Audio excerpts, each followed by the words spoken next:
CBS,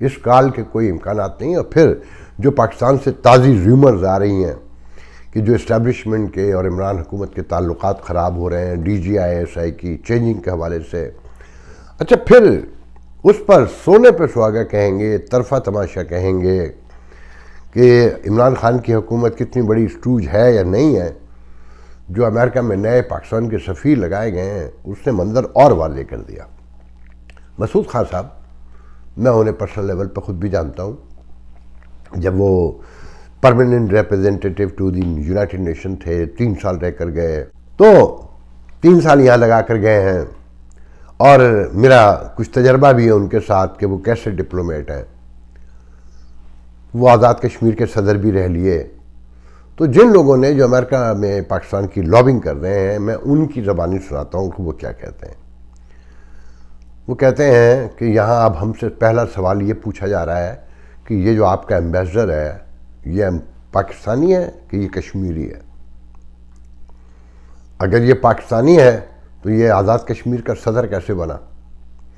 اور اگر یہ کشمیری ہے تو کشمیر کی اب کیا حیثیت ہے انٹرنیشنل کمیونٹی میں؟ جو آزاد کشمیر ہے یا ڈسپیوٹ آف کشمیر ہے کہ وہ تو آپ کا حصہ ہے آلریڈی. اس کا مطلب آزاد کشمیر جو ہے آپ کی ایک اسٹوج حکومت ہے جیسے عمران خان ہے. تو کہتے ہیں کہ ہمارے پاس اس کا جواب نہیں ہے. پھر اس کا دوسرا رخ وہ یہ دکھاتے ہیں کہ حکومت کے اور اسٹیبلشمنٹ کے درمیان پاکستان گورنمنٹ، عمران خان، ان کی تحریک انصاف کی حکومت اور اسٹیبلشمنٹ کے درمیان تعلقات کی نوعیت کا اندازہ لگایا جائے، ٹرسٹ لیول کا اندازہ لگایا جائے کہ اسٹیبلشمنٹ یہاں عمران خان کی مرضی کا کوئی آدمی نہیں آنے دینا چاہتی، کوئی سویلین فیس نہیں آنے دینا چاہتی. کہ بظاہر تو یہ سویلین فیس ہے مسعود خان، مگر کہتے ہیں کہ یہ بغیر وردی کے ملازم ہیں. یہ بنیادی طور پہ فوجی اسٹیبلشمنٹ کے پرانے گرگے ہیں اور انہی کو ریپرزینٹ کرتے ہیں. انہی کے دور میں یہ فلرش ہوتے ہیں. اور یہ ہمیشہ، اچھا دیکھیں، یہ بات بہت عرصے سے کہی جا رہی ہے ان پروگراموں میں کہ یہ جو اسٹیبلشمنٹ کا دباؤ ہے یا اس کا کنٹرول ہے، اس کا اندازہ ایسے لگا لیں کہ دہلی، بیجنگ، لندن اور واشنگٹن DC اسپیشلی، یہ جگہیں ایسی ہیں کہ یہاں اسٹیبلشمنٹ کی مرضی کے بغیر کوئی آ ہی نہیں سکتا. ایون یہ کہ جرنلسٹ بھی جو یہاں کام کرتے ہیں ان ایریاز میں، ان شہروں میں، ان دارالحکومتوں میں، وہ اسٹیبلشمنٹ سے تعلقات ان کی منظور نظر ہوئے بغیر یہاں نہیں رہ سکتے. اور اگر رہتے ہیں تو پھر چھپ کے رہنا پڑتا ہے، ان صحافیوں کو دور دور رہنا پڑتا ہے. تو یہ مسعود خان صاحب ہیں، یہ اسٹیبلشمنٹ کے نامور اسٹوج ہیں اور ان کے بارے میں یہاں پر بھی پتہ ہے، پاکستان میں بھی پتہ ہے. تو خان صاحب کو بیان کرنے والے کہتے ہیں کہ خان صاحب کو یہ جو عہدہ ہے یہ امریکہ میں پاکستان کی ایمبیسی ایمبیسڈر کا، وہ خان صاحب کی مرضی سے نہیں ہونے دیا. اور جو تعلقات کی نوعیت ہے اس وقت اور جو چیزیں یہاں کہنا چاہیے پک رہی ہیں دونوں کے کنٹریز کے درمیان، اس میں اسٹیبلشمنٹ کو 100% اپنا آدمی چاہیے ہر صورت میں. اور کیسا آدمی چاہیے کہ جو منہ میں ڈالا جائے وہ ایز از بیان کیا جائے. اچھا پھر مسعود خان صاحب کے بارے میں اتنا سمجھ لیں کہ ان کے بارے میں ایک رائے ہے ڈپلومیٹک کور میں پاکستان کے میں اور جو فارن سروسز میں ہے. تو ایک سینئر ایمبیسڈر نے ایک وقت میں مجھے کوئی 2-3 سال پہلے کہا تھا کہ جب کشمیر پہ قبضہ ہوا 370 والی سٹوری جو ہے 5 اگست 2019 کو، تو ملیح لودھی کو قرض کر رہے تھے بہت سارے لوگ جو ڈپلومیٹس تھے اسپیشلی. تو کہہ رہے تھے کہ کاش اس وقت منیر اکرم ہوتے، کاش اس وقت جو ہے سابق جو ہے جمشید مارکر ہوتے، اس طرح کے نام لیے. پھر کہا کہ کاش کچھ نہیں تو مسعود خان ہی ہوتے. تو میں نے کہا مسعود خان میں کیا خاص بات تھی؟ تو کہنے لگے جی وہ سامنے والے کو الجھانے میں بڑے ماسٹر ہیں. تو یہ تو ہم بھی مانتے ہیں کہ انہوں نے اسٹیبلشمنٹ کو گزشتہ 40 سال سے الجھایا ہوا ہے، تو شاید یہاں پہ بھی الجھا لے، لیٹ سی. تو مگر میرا تجربہ بہت ڈیفرنٹ ہے. بہت کمزور آدمی ہے، جتنے عرصے یہاں رہے مشن میں. گوروں کے لیے شراب کی پارٹیاں کرتے تھے جو پاکستان میں بین ہے، جو آپ کے آئین میں بین ہے. بڑی بڑی شراب کی پارٹیاں کرتے تھے اور پاکستانیوں کے لیے دیسی کھانے کی $2 والا کھانا منگوا کے کھلا کے تالیاں بجوا کے کشمیر زندہ باد اور بات ختم. اور کبھی کبھی اور کہیں کہیں مشاعرے پڑھتے نظر آتے تھے، شعر کہتے تھے. وہ 3 سال ایسے گزر گئے جو یونائٹڈ نیشن میں ان کے تھے. پھر ان کا حوصلہ اتنا ہے کہ ایک بار ایک خبر چھپی میرے اخبار میں ٹورانٹو میں تھا. مجھے فون کیا رات کے 11 بجے مسعود خان صاحب نے، اور تقریباً رونے جیسے لہجے میں کہ آپ نے میری فائل خراب کر دی اور یہ کر دیا اور وہ کر دیا. میں نے بڑی مشکلوں سے ٹالا. پھر 1-1.5 سال کے بعد پھر ایک خبر چھپ گئی. فون جس طرح آنا شروع تو میں سمجھ گیا کوئی خبر چھپ گئی ہے. میرے ادارے میں اور لوگ بھی کام کرتے تھے. خبر تو خیر مجھے معلوم تھی، تو مجھے اندازہ ہو گیا کہ اس خبر میں کوئی خاص بات تھی. تو بہرحال میں نے فون نہیں اٹھایا. تو رات گئے محترم نے میرے گھر اپنا پریس منسٹر بھیج دیا. تو ان کے حوالے سے یہ بہت مشہور ہے کہ بہت کمزور آدمی ہے اور اسٹیبلشمنٹ کے بہت دلارے ہیں، پیارے ہیں، کہ ابھی سبکدوش ہوئے ہیں آزاد کشمیر کی صدارت بہرحال کتنی بھی چھوٹی کنٹری ہو، کتنا بھی چھوٹا ملک ہو، کتنا بھی کلائنٹ اسٹیٹ ہو، کتنی بھی اسٹوج ہو، بہرحال صدارت ہوتی ہے. مگر انہوں نے یہ موقع بھی جانے نہیں دیا. پاک امریکہ تعلقات کے حوالے سے آخری بات میں یہ بھی کہتا چلوں کہ یہ وزٹ تو ہو رہے ہیں، برف پگھلنے کے امکانات بھی ہیں اور خبریں بھی ہیں، اطلاعات بھی ہیں، مگر یہ ذہن میں رکھیں کہ جو نئے تعلقات ہوں گے وہ پاکستان کی جو موجود سچویشن ہے اس کی ویلیویشن کے ساتھ ہوں گے. کہ یہ پوری دنیا دیکھ رہی ہے کہ جس طرح TLP سے ہم نے مذاکرات کیے، ایک جتھے سے جنہوں نے قانون ہاتھ میں لیا اور پوری ریاست کو یرغمال بنایا کہ پورا پنجاب ہی تقریباً بند کر دیا تھا اور ملک بھی بند ہی تھا تقریباً ان کے خوف سے، اور جگہ جگہ ناکے لگے ہوئے تھے. اور پھر انہوں نے پولیس والوں کو جس طرح مارا اور لوگ مرے اور دھمکیاں دیں. پھر فاتحانہ خطاب ہوا کہ مبارکبادیں دی گئیں کہ ہم نے کیسے ریاست کو شکست دی.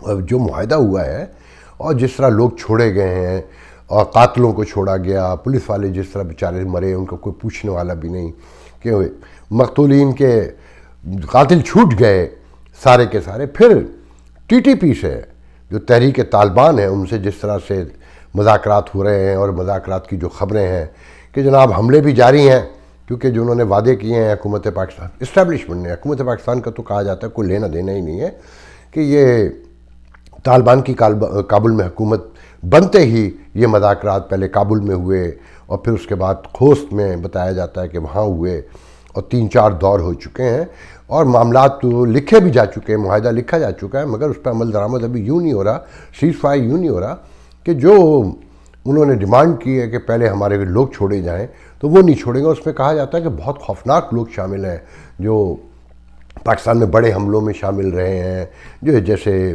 آرمی اسکول پر، GHQ پر انہیں سزائیں بھی ہو چکی ہیں، تو انہیں چھوڑنا ہے. اب تو اس کے کوئی قانونی تقاضے ہوں گے. اب قانونی تقاضے کیا ہے؟ جب آپ اتنے بڑے بڑے دہشت گردوں سے معاہدے کر رہے ہوں تو قانون و انصاف تو مذاق کے طور پہ رہ گیا. مگر یہ ذہن میں رکھیں کہ امریکہ ویلیویٹ کرے گا کہ یہ ریاست اب کتنی مضبوط ہے اور کتنی کمزور ہے، یہ کہاں جھک سکتی ہے. جب یہ اتنے بڑے جتھوں کے سامنے جو اپنے ہی ملک میں موجود ہیں ان کے سامنے جھک سکتی ہے، تو پھر انٹرنیشنل کمیونٹی، بالادست قوتیں، عالمی طاقتیں جنہیں کہا جائے، تو وہ تو بہت ہی سمجھداری کا ثبوت دیں گی اور یقیناً اپنی حیثیت کو بھی سامنے رکھیں گی اور آپ کی حیثیت کو بھی سامنے رکھیں گی.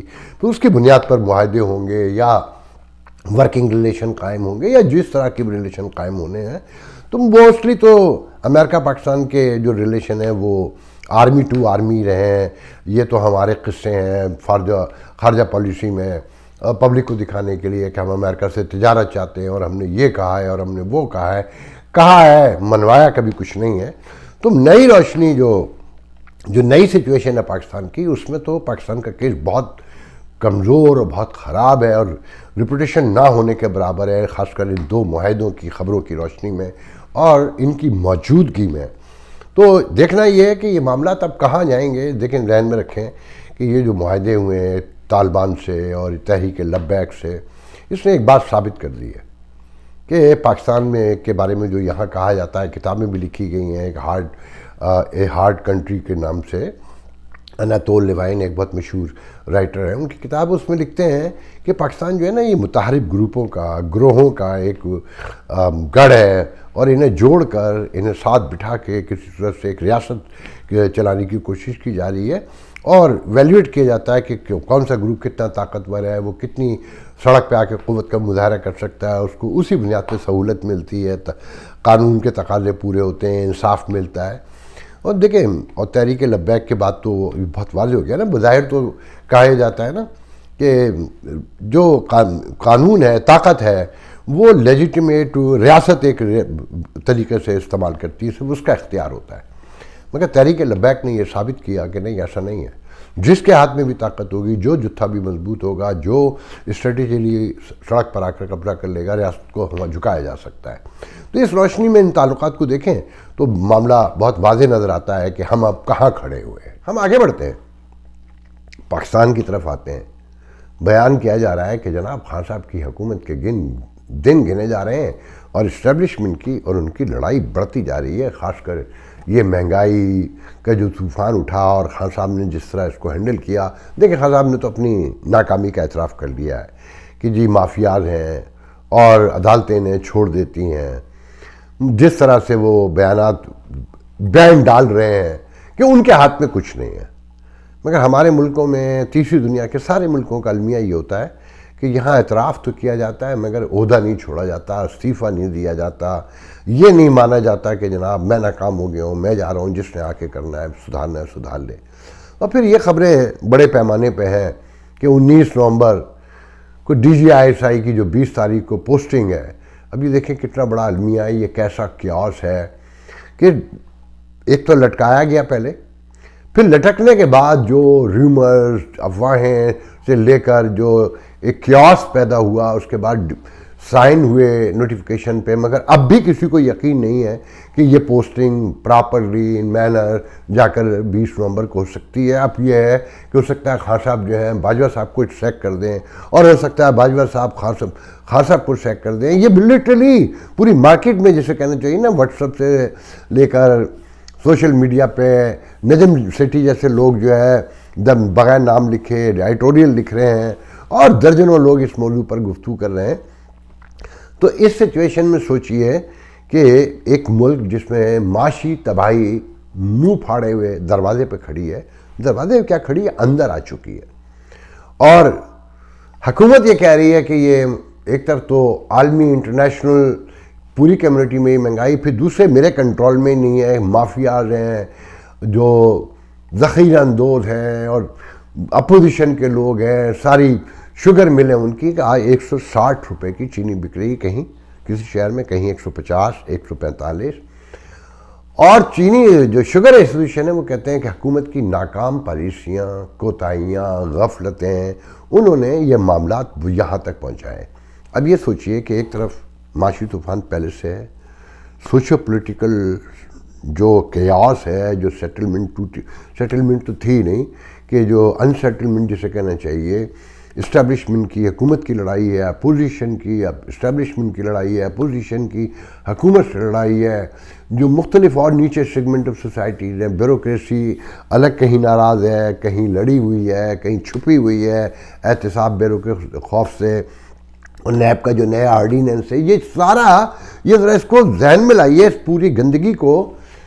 اب یہ بتائیے کہ ایسی سچویشن میں کوئی سرمایہ کاری، کوئی انویسٹمنٹ، کوئی سرٹینٹی اکنامک آ سکتی ہے کسی ایسے معاشرے میں؟ مطلب معیشت کی تو بنیادی شرط یہ ہے کہ ایک پراسپر پیسفل معاشرہ ہو، جہاں کی پالیسیز کلیئر، بالکل کرسٹل کلیئر ہوں کہ کیا کرنا ہے، کیسے کرنا ہے، یہ دیں گے تو یہ ہو جائے گا اور یہ نہیں دیں گے تو یہ نہیں ہوگا، مطلب ایک اعتماد کی فضا ہو نا۔ مجھ سے بہت سے لوگوں نے پوچھا ہے کہ آپ مشورہ دیں کہ اکانومی کیسے درست ہوتی ہے، کہ میں کوئی اکانومسٹ نہیں ہوں، مگر پہلے تو یہ کہوں گا کہ یہ جو موجود سچویشن ہے، اس میں جو ڈالر کے امکانات کہیں بڑھنے گھٹنے کے تھے نا، تو ابھی سے یقین رکھا جائے کہ ڈالر بہت تیزی سے بڑھے گا، آپ کی مہنگائی اور ہوگی۔ ایک تو ہم بیسڈ لوگ ہیں، ہم اپنی جیب بھرنے پر یقین رکھتے ہیں، ہم گریڈی معاشرہ ہے نا، غلام بھی رہے ہیں، نئی نئی آزادی ملی ہے، پھر وہ بھی ایک سفوکیٹڈ آزادی. تو جب آپ کہتے ہیں نا صاف چھپتے بھی نہیں، سامنے آتے بھی نہیں، جو ادھوری چیز ہوتی ہے وہ بڑی مضطرب ہوتی ہے، بڑا اضطرار ہوتا ہے، بہت فرسٹریٹڈ ہوتے ہیں. ادھورے لوگ بہت خطرناک ہوتے ہیں. تو ہم اور آپ ایک ادھورا معاشرہ ہے، تو ہم گریڈی بھی بہت زیادہ ہیں، بہت خوفناک گریڈی ہیں. تو اس میں معیشت ڈوبے گی. اب جہاں تک معیشت بحال کرنے کا ہے، دیکھیں میں معیشت نہیں سمجھتا، میرے علم میں نہیں، مگر مجھے اتنا علم ہے کہ اس ملک میں کوئی کاروبار بغیر کسی سرٹیفکیشن، رجسٹریشن، کارپوریشن کے نہیں چل سکتا. 90% کیش کا کاروبار ہی نہیں ہے. تو وہ بینک لے جانا ہے جو آپ نے سیل کی ہے، تو بینک جو ہے اکاؤنٹ چاہتا ہے تو ساری لیجیٹیمیسی چاہتا ہے کہ اگر ذاتی اکاؤنٹ میں پیسے، آپ جیسے پاکستان میں تو بہت سارے کاروباری ذاتی اکاؤنٹ میں لاکھوں روپے ڈال رہے ہوتے ہیں نا، کوئی پوچھنے والا ہی نہیں ہے. تو ہر دکان، ہر تھڑا، ہر کارپوریشن بڑی سے بڑی وہ رجسٹرڈ ہے، اور 2 منٹ لگتے ہیں، کوئی ہرڈل نہیں ہے اس میں کہ ابھی کمپیوٹر پہ بیٹھیے، $180 ہر مختلف اسٹیٹ میں مختلف پیسے ہیں اس کے، وہ آپ پے کیجئے اور آپ کو اسی وقت نام بھی شو کر دے گا کہ یہ نام جو آپ مانگ رہے ہیں وہ ہے یا نہیں ہے. 3 نام دیجئے، ان میں سے 12 گھنٹے زیادہ لیں گے کہ ویریفائی. اگر وہ نام کہیں مشکل میں ہے تو وہ ویریفائی کرنے میں 12 گھنٹے لیں گے، اور آپ کو اس کے پاس سارا کچھ آ جائے گا. جائیے بینک میں اکاؤنٹ کھلوائیے اور کاروبار شروع کر دیجیے. اور جو آپ نے چیک پر خاص کر، مطلب آپ تو کیش میں بھی پکڑ لیتے ہیں وہ والیوم کی بنیاد پر، بہت سمجھدار اور بہت ہی، کہیں یہ ممکن نہیں کہ پیسے دے کے خوش کر کے، میں نے آج تک نہیں سنا. اور ساتھ میں پورے ملک میں یہ چیلنج سے کہتا ہوں، میں دعوے سے کہتا ہوں کہ کسی اونچی ترین پہاڑی پہ بھی ایک چھوٹا سا گھر بنا ہے نا، تو وہ وہاں کی کاؤنٹی میں، وہاں کی ریاست میں، وہاں کے ٹاؤن میں، وہاں کی اسٹیٹ، جو بھی کہیے نا، جتنی ٹیریٹری بنتی فیڈرل، سب میں وہ موجود ہے، وہ لکھا ہوا ہے. وہ ٹیکس پے وہ کرتا ہے، وہ بغیر ٹیکس سے نہیں رہ سکتا. مگر اس کی ایک شرط اور بھی ہے، وہاں بجلی بھی موجود ہوگی، وہاں پانی بھی ہوگا، وہاں گیس بھی ہوگی اگر گیس اس ایریے میں ہے، وہاں ٹیلی فون بھی ہوگا، وہاں انٹرنیٹ بھی ہوگا. 99%، کوئی 1% کوئی چیز مس ہوتی ہو تو ہوتی ہو. تو بہرحال آج کے لیے اتنا بہت ہے. انشاءاللہ کل آپ سے دوسرے ویڈیو میں گفتگو ہوگی. اللہ حافظ.